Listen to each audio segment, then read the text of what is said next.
So today we continue Sefer Shmiras Haloshon.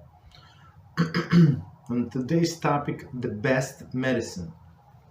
King Shlomo taught, let your mouth bring guilt up. Let not your mouth bring guilt upon your flesh, and do not tell the emissary that it was in error. Why should God be angered by your speech and destroy the work of your hands? It's from Halachos 5:5. Okay, so let's read again. Let not your mouth bring a guilt upon your flesh. So as we said, many things a person bring upon himself or herself because whatever we say, right? And do not tell the emissary that it was an error. So it's once you fired the bullet, once you said something out loud, that's it, right? People know it's very hard to convince them that it was an error. Why should God be angered by your speech and destroy the work of your hands? The sages expounded, Keheles Rabbah 5:3. Let not your mouth bring guilt upon your flesh. Do not let your mouth speak Lashon Hara, for the sin will bring affliction. There is tzaras upon your entire flesh. Okay, so here they take it literally. Keheles Rabbah, so it's Medrash Rabbah on Sefer Keheles. Right, so it's very interesting. So they say one more time. When you speak Loshon Hara, so you bring like literally affliction, meaning tzaras. Continue. Let not your mouth bring guilt upon your flesh. This refers to Miriam, regarding whom it is written, and behold, Miriam was afflicted with tzaras like snow. Okay, so looks like completely. Okay. So usually it's a hara, like as belong to Chumash, spots, few spots, right? But sometimes it's a person completely more than few spots. But Midbar 12:10. Okay. And do not tell the emissary. This refers to Moshe, as it is written, he, meaning God, sent an emissary and took us out of Egypt. Right? Who is this emissary? So there were two. It's very interesting. Learned today in our class of on the Tovia, right? We said that there are two emissaries that Hashem uses. One emissary was Moshe in the time of Exodus of Egypt.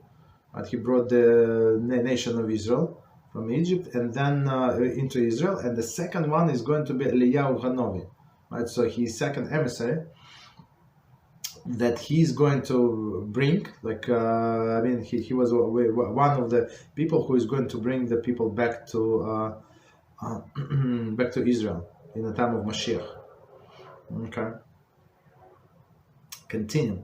And it was an error, as it is. So don't tell the emissary it was an error, as it is written. Aaron said to Moshe, "I beg of you, my Lord, do not cast a sin upon us.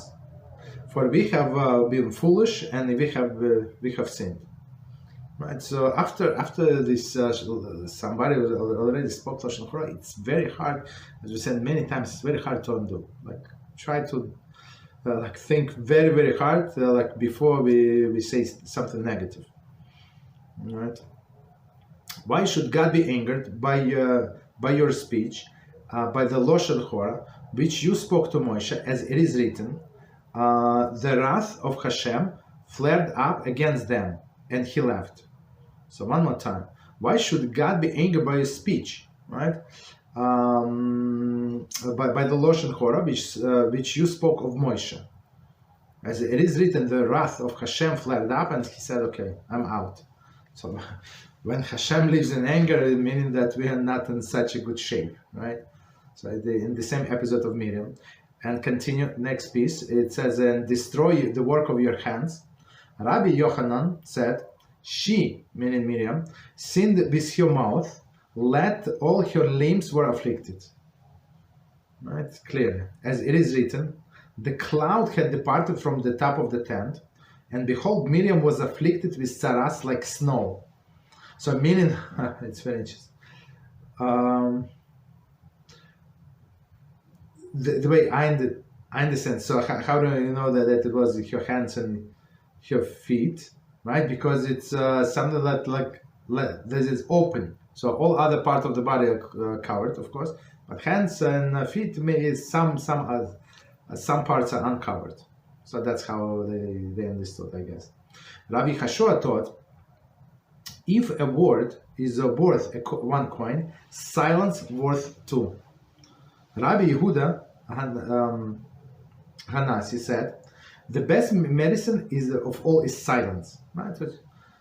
As stated in Pirkei 1:17, the name of the Rabban Shimon ben Gamliel, all my days I have been raised among the sages and have found nothing better to oneself than silence. And that's what we advise all of the people who wants to take fast, or voluntary fast. So I say you're going to just break your body, and for most of the people, it's not going to bring them any positive spiritual result. Right? But if you want to do something productive, take the anis dibur, meaning fast of not speaking for one day. Okay, that would be much more productive. One day, do not speak. Okay, and eat whatever you want. Okay, we stop here.